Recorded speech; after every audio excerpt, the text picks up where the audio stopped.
I've been sick for 2 weeks. It's strange to get sick in the spring, you know? It's like, what's wrong? What's wrong with the universe? Um, and it's also been strange. My daughter graduated from high school last week, which was also strange and amazing. Yeah. People keep saying to me, um, congratulations, you graduated, your daughter. I'm like, I didn't do that. She graduated from high school. Um, I got to observe and be a participant, I suppose, in her journey. But so it's a strange time. She's my oldest, so we're entering a new phase of life, I suppose. She's going to spend the first 6 months or a little less in South America. She has a gap year planned, which I think is really amazing. It's like what a world we live in where we have such opportunities. And the globe in many respects is feeling smaller, and we live in a much more global society. And it's interesting with the next generation coming up, what kind of world they're inhabiting is the question. What's really going on, and how will they be participants? That's a question mark.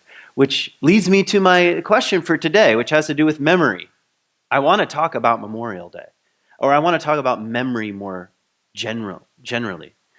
Um, One of the things I've tried to do, it's kind of subtly, where the year we've been focusing on the earth. So you might ask right from the beginning, and I don't have an answer to this question, but does the earth have a memory? That's a legitimate question I have. What does it mean? Does the earth have a memory? So we can kind of just leave that as a sort of a background question.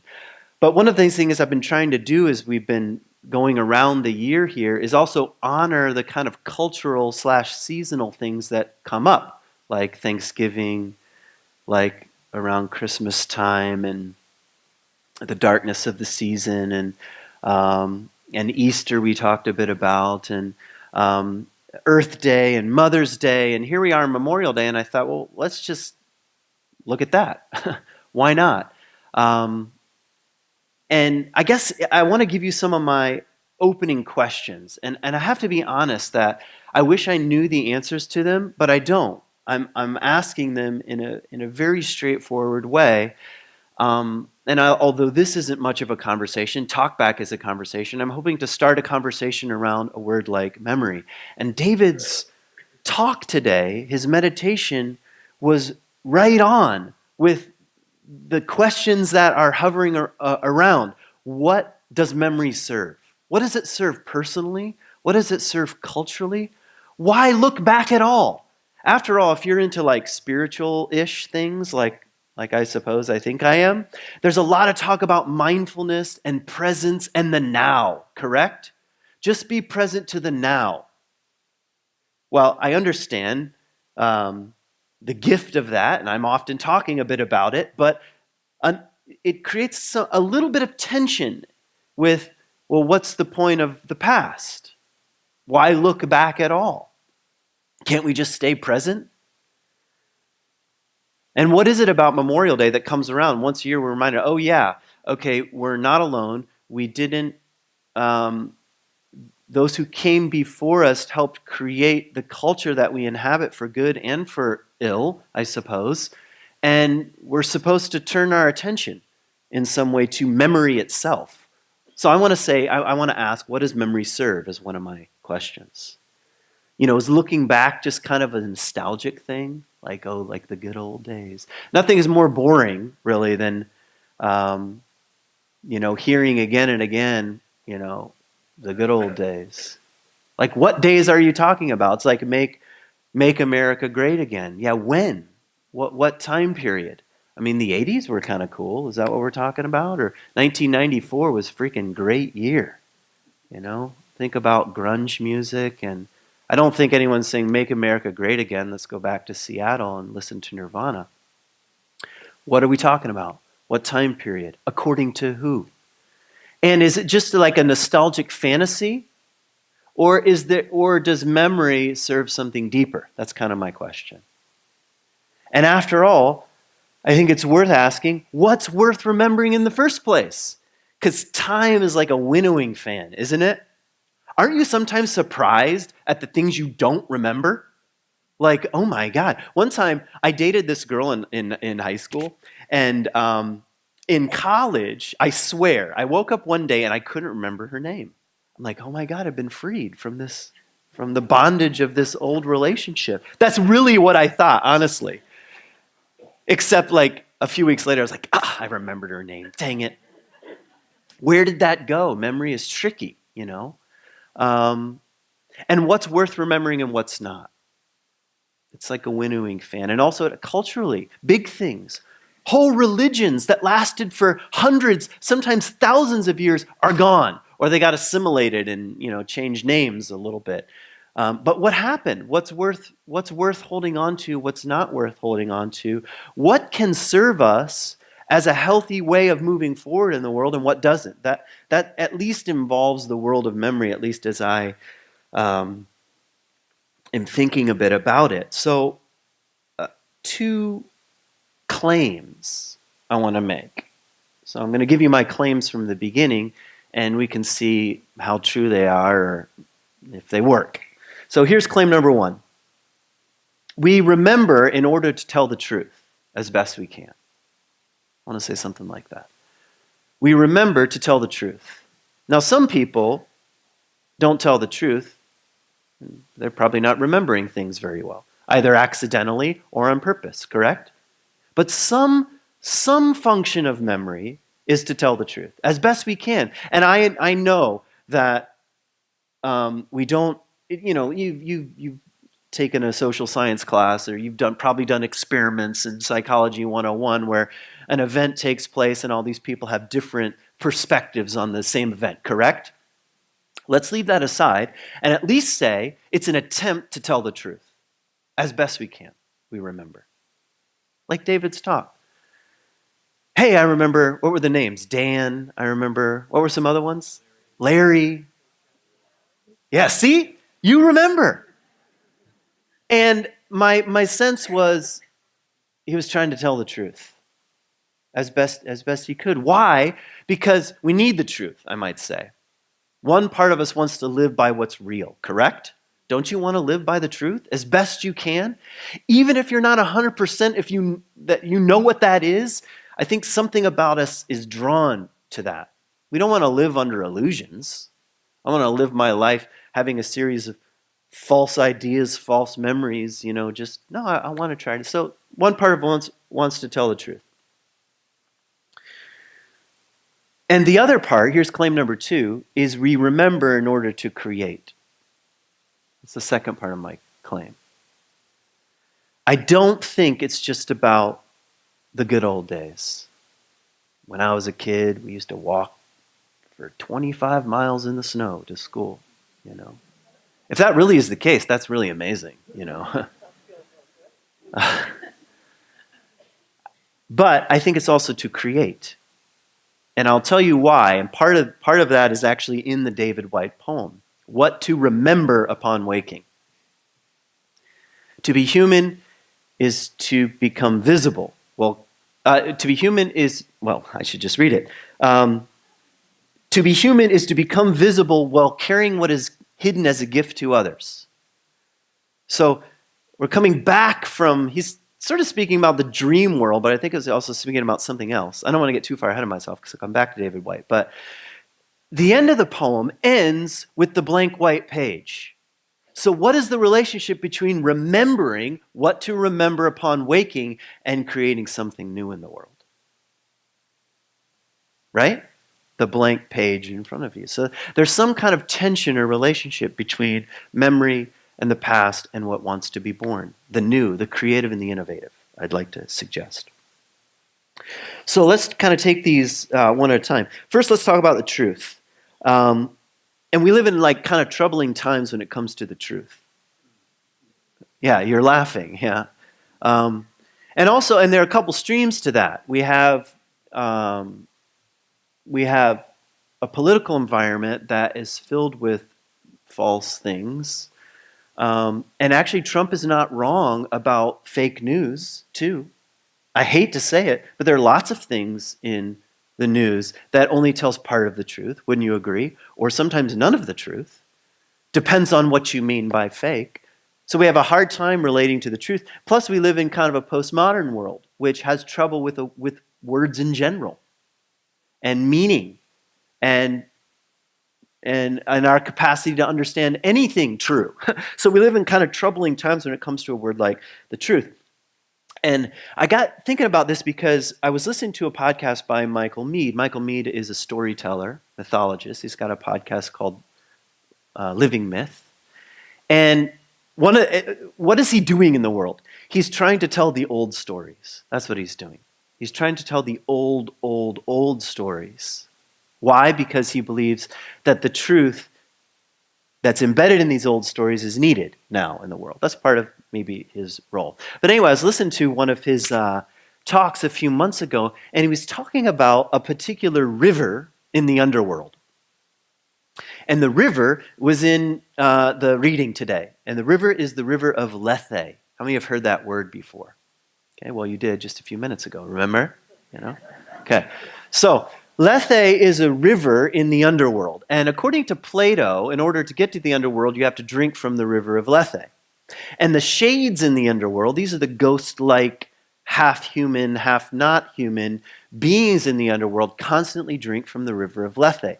The river of Lethe is the river of forgetting. Okay? And, or, what's another word for it? Of unmindfulness would be another translation. So in the underworld, there's a river that makes you forget, which, according to Michael Meade, is saying disconnects you from what's true. If I don't remember, I'm not connected to the truth. Hence, the number one phrase in every deposition, I don't recall, which we say, BS, you don't recall. But that's drinking from the river of Lethe. I forgot. I don't have to live in the truth of my own choices and consequences. Now, we might say that's intentional in certain environments, and sometimes it's unintentional, correct? Like I drank from the river of Lethe, I don't know why, when I couldn't remember my girlfriend's name from high school.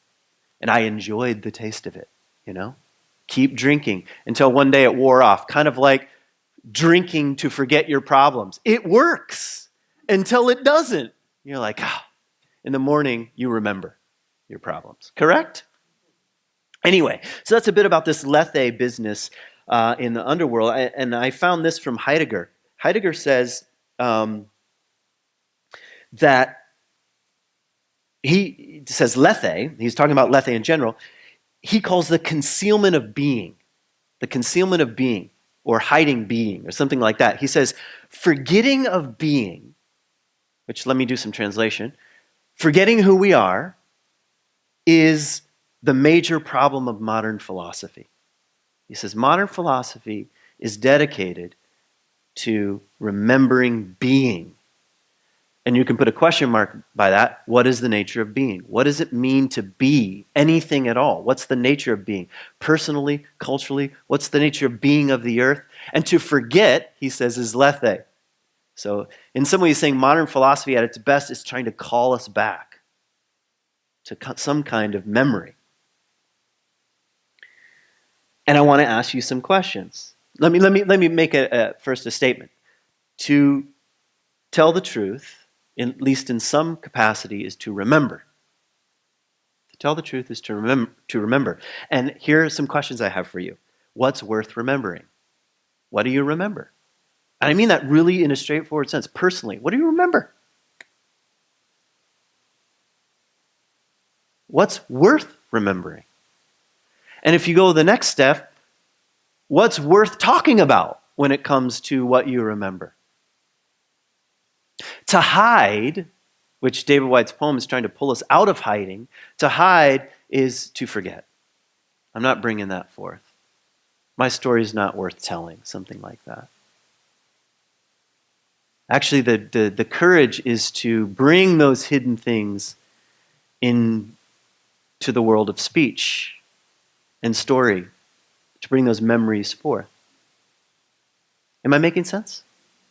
So there's some relationship between truth-telling and remembrance. And I don't think, like I said before, or maybe I should say, I guess there's some concern about getting stuck in the past, but I don't think that's um, really what I mean. Most of the time when people are stuck in the past, they're really stuck in their own fantasies of the past, I might say. Just was much better back then. That's not quite the same thing as what I'm saying here. So to tell the truth is to remember personally, culturally, archetypally, if there's such thing as the wisdom tradition, the perennial wisdom tradition, what's worth remembering from the perennial wisdom tradition? Or do we not need any of it? And let's just start with a clean slate and we'll live in the present moment. Do you understand what I'm poking around at? And I want to ask you a personal question. What are you responsible for remembering? And I know you can't remember everything. You can't. Some things go and some things stay. What are you responsible for remembering? And I mean that both personally and also maybe culturally. What cultural battles, cultural wars did you live through? I promise you, this is not on the most recent Twitter feed. It's not. We're right now we live in a culture that is obsessed with the ticker at the bottom of the just whatever is urgent. So something like memory says, what do you remember culturally that happened in America in your lifetime, or your parents' lifetime, or your grandparents' lifetime, that is worth remembering, so that the winnowing fan of time doesn't obliterate things that we might need right now. Now, who's responsible for that? Who's responsible for that kind of remembering or storytelling?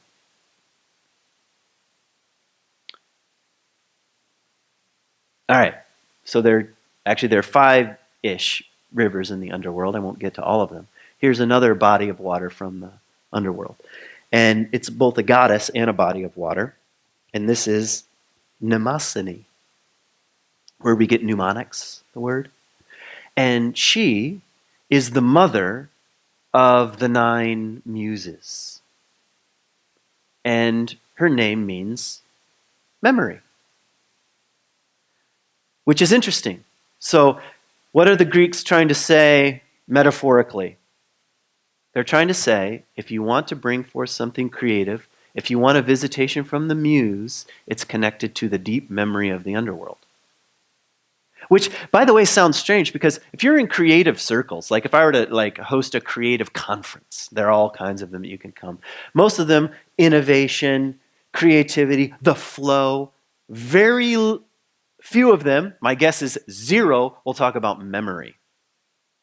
One part of that is because we've forgotten the stream, the source. Anyway, so there's a connection between creativity and memory itself in the underworld. And there's a pool of memory in the underworld that you can visit. And there, by the way, there were these mystery cults, Plato talks about them, that were trying to counteract the effects of lethe by drinking this kind of mysterious stuff that would bring back memories.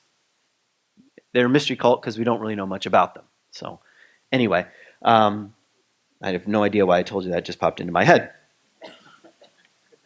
Good memory. Thank you. So there's something about this pool of memory that is important to dip into. And maybe it's older than your personal memories. Maybe they're cultural memories, ethnic memories. Now, and we could go into the realm of the collective unconscious as well, but we'll just sort of, maybe there are memories that are part of our collective psyches that we're from time to time being invited to dip into in the underworld, in this pool, and carry those back up, as David White is saying, to carry what is hidden into the waking world, to remember what is hidden in the vitality of our sleep in the day world, something like that. I know I'm speaking in metaphors here, but I don't know another way of talking about it. So there's one river in the underworld that causes you to forget. There's another river in the underworld that causes you to remember.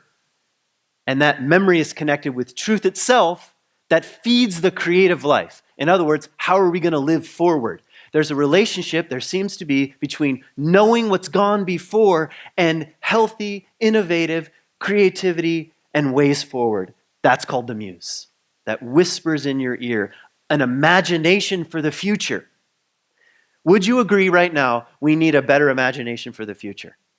So part of the ancient answer is that we also need to dip into the pool of memory from the past. Now, who's going to do that?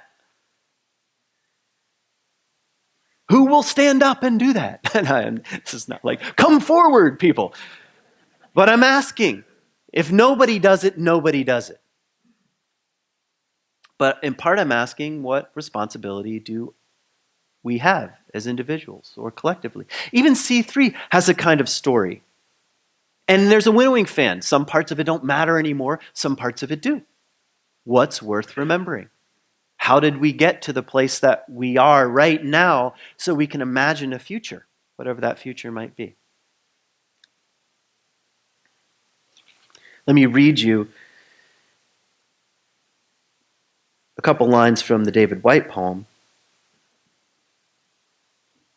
In that first hardly noticed moment in which you wake, coming back to life from the other more secret, movable, and frighteningly honest world. Even, who is it, Augustine said, thank God God doesn't hold me responsible for my dreams. Because they're frighteningly honest, you know? And even if we expand that out a little bit, just when we dip into something beneath the surface, it's frighteningly honest, you know? Even our own memories will sometimes scare us. Wouldn't you agree? Once we have some years behind us and we realize, wait a minute, I did that, it's frighteningly honest. You're like, I wish I would have known then what I know now, but I don't. Or I didn't, I should say. I wish I knew back then what I know now, but such is the way it is. It's a frighteningly honest world. He says, coming back to life from the other more secret, movable, and frightening honest world where everything began, there's a small opening in the new day, which closes the moment you make plans. But feel how something new can spring from what's beneath. A small opening appears. What you can plan is too small for you to live. What you can live wholeheartedly will make plans enough for the vitality hidden in your sleep. To be human is to become visible. And I guess that's what I'm asking. That's the heart of this poem to me. To be human is to become visible, to show up. To say, this is who I am, and here are my mentors, and this is what I remember. That's to be human. To play a song, to say, where did that song come from? Combination of memory and the muse. We don't know. To be human is become visible while carrying what is hidden as a gift to others. To remember the other world in this world is to live your true inheritance. What shape waits in the seed of you to grow and spread its branches against a future sky? That's that forward imaginative world.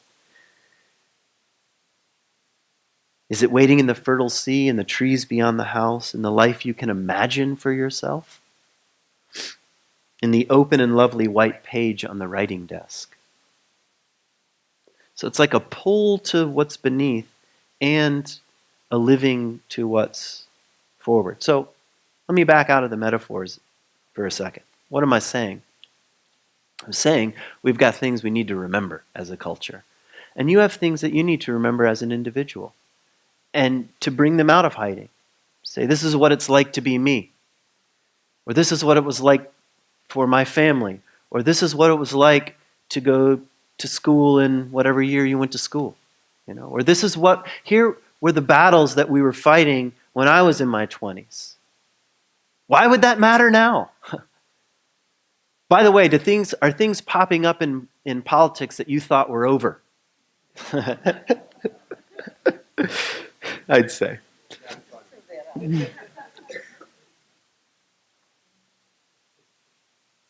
So what am I saying? Somehow there's a paradox that to remember is to also bring forth something new. That's the dynamic, this paradoxical dynamic here.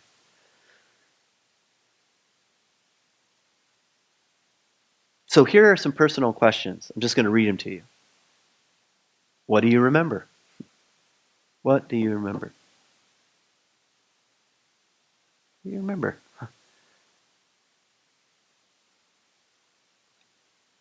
What do you hope you'll never forget? You might not. What do you hope you'll never forget, and why? And I'm not just talking about happy things, but that strange combination of poignant things, we might say. What do you hope you'll never forget? Here's another question. And I honestly would like to know the answer to this. What needs to be remembered? Sometimes I don't know. Like, what needs to be remembered in our culture, in our world? What needs to be remembered? And here's like maybe a general question. What do you hope the next generation never forgets? You know, like the 9/11 thing, never forget. What? What about it? I mean, that's like a serious question. What about it? What part is it? The event? Is it the day? Is it all the factors that went into what? That requires work, is what I'm saying. It's easy to say we'll never forget and never think about it. Do you know what I'm saying? Like, Memorial Day is an interesting day. My brother's in the Army. He's served 2 tours in Iraq and 1 in Africa. And Memorial Day is an important day. It's an important day. And it's an important day. It's more of a military day, I would say. And that's part of what we're invited to remember. But it's not as simple as, let's just remember that people served and died. Aren't we also responsible for remembering why? What happened? Where do we go wrong and where do we go right? That's the hard work. It's easy to clap, and wave a flag. Easy. I'm talking about the harder work. Am I making sense? So what do you hope the next generation never forgets? I think it's worth asking.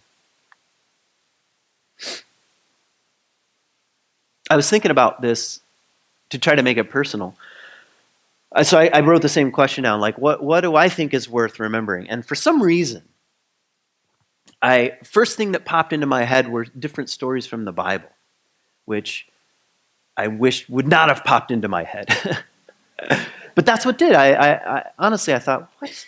And all of a sudden, I thought of the Exodus story. The very heart of the Exodus story. And even if you don't believe in God, hear the very heart of it. That the divine, or God, hears the cries of the oppressed. That is at the heart of the Exodus story. And then goes to all kinds of trouble to try to liberate the poor, the widow, the alien, the orphan, the immigrant, the marginalized end of society. That's the Exodus story. And we live in a culture that's really committed to the Exodus story, correct? So there's so much irony. There's so much irony that we can say our roots are in the Judeo-Christian. I hate when people say that, but the Judeo-Christian, because Jews and Christians do not get along. That's what bothers me about it. It's like a blending of something that there was so much terror, pain, and death between Judaism and Christianity at different points of history. But anyway, the Judeo-Christian tradition, the very thing that we say we're all about, at the very heart of the story is something that should bother us, which is whatever we think of God, God looks at the underbelly of the culture and judges culture by the underbelly. And that's, by the way, not just in Exodus, but in all of the prophets. So I thought to myself, that is worth remembering. especially when people start saying, we're all about Judeo-Christian values. Which ones? Like taking care of the oppressed, the orphan, the widow, the alien, the marginalized, and the immigrant. That's all in the Bible. I just quoted every single one of those things as a quote from the Bible. And I'm getting all fired up like I'm a preacher. Maybe I've done this before. But you know what I'm saying? I think that's worth remembering in case we become too arrogant and self-serving, which is the place we're in right now as a culture. Something else came to mind from the Bible, and that was the story of Jacob wrestling the angel. And I said, so here at the very heart of the Bible is a story about a man that wrestles all night with the divine, trying to pin it to the ground or some kind of mysterious being, and walks away with a limp. And afterwards, the angel says something like, and now you'll be called Israel, one who wrestles with the divine. I thought, oh, this is interesting. The very heart of the story is not, God, I'm going to obey you, but I'm going to wrestle with you all night long and walk away with a limp. I thought, oh, that's worth remembering. It's worth remembering. So have you ever wrestled with ideas about, is there a God? Is there not a God? What is the point of all this? I'd say, welcome to this story. So I think that's worth remembering in case we become too arrogant and self-serving and think religion is all about having the right rules and ideas. What about wrestling all night and not being satisfied? That's what's in the Jacob story. So anyway, things that came to my mind. And I started thinking even more personally. What stories do I think are worth remembering? I thought about, I met my wife at in a theater watching a movie. She was going on a date with my roommate. There's more to the story. But I thought there was something about that event that seemed accidental. And in a way, it was an accident. And also a mysterious accident. And there was a connection right in that moment in the theater that, spilled out in all kinds of rings now 25 years later, whatever it is. So I think that's a story that's worth remembering. I mean, that's a personal story, but also bearing in the world in some way. What about these accidents that come into our life? That's the way I would put it. And I started thinking about, here are other things I thought from my childhood. For some reason, I was born in Virginia, and the Virginia mountains themselves, the feeling that I have that's associated with these mountains, the mountains in Virginia are older than the Rockies. I didn't know that as a kid, but they have this like strange color to them and a kind of draw to them that I find particularly alluring, as if they have a song to sing in the world. And I think this is worth remembering, being connected to. And by the way, those are the same mountains that get chopped off for coal, And the oldest mountains in the United States are the ones that have most built the country that we're on. I'm serious. And the cars that we drive, and even our fancy plug-in hybrids, powering them too. So there's a kind of bitterness with this. But I don't know, it's just what popped into my head. What's worth remembering? I remember the Virginia mountains as a kid and the way the rhododendrons bloom and the dogwoods bloom in the under canopy of the forest. It's strange. So I think this is worth remembering in case they're gone.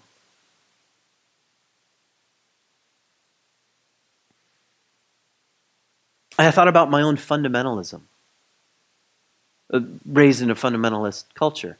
And I'm not going to go into great detail now, but I was challenging myself, what was good and what was bad in that? What was life-giving and what was restrictive? And the moment I started thinking about it, I realized all of the things that put pressure on me, that I hated, that I later came to reject, because of the pressure, that's the thing that sent me out and said, time to leave home. And I wouldn't change that. So, what a weird relationship I have with fundamentalist Christianity.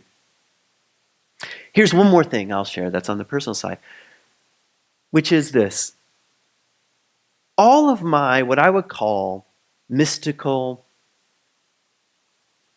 or strange, if you don't like the word mystical, strange experiences, deep experiences, connecting experiences, experiences that maybe felt pregnant with meaning happened in wild places for me, wild landscapes.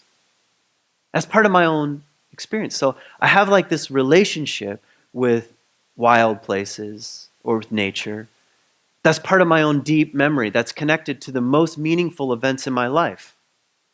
And what is mine to bear, in part, is to say that that happened. That's what I remember. I remember these strange experiences that I had in the wild world. One time when I was in Yellowstone, I was 19, and I came up over the rise of a hill, and I thought it was an earthquake, and I was so happy because I'd never been in an earthquake. It sounds strange, but I know most people are terrified. For some reason, I was not terrified. I was like, partly because I was in a field. What's the worst that can happen to you, you know? I was like, oh, this is amazing, an earthquake. And over the rise of the hill came a herd of buffalo running at me. Yeah. And they went around the hill that I was standing on. And certainly, it was among the more surprising, strange, alluring, pregnant with death kinds of experiences of my life. And I could have died, and I didn't die. And the world seemed magical and real at the same time. And I felt I was just one more creature on the earth. Something like that. Not that I thought any of those thoughts. That's what happened to me. That's part of my memory. And to drink from Lethe and say, who cares, is to not have a story. So I'm talking personally and culturally. So again, I want to leave you with some questions. What do you remember? What do you remember? What needs to be remembered? What do you hope you'll never forget? What do you hope the next generation never forgets? Because I think if we're going to live forward in the world in imaginative ways, which are needed, we need imagination for a future, because the path that we're on seems self-destructive and suicidal. We need imagination. And part of what I'm saying is something about the imagination for the future is connected to our memories of the past. So do your own winnowing and deep diving and looking at what needs to be told, so that perhaps something of the visitation of the muses can help us imagine more life-giving future. That's what I got for you. Happy Memorial Day weekend.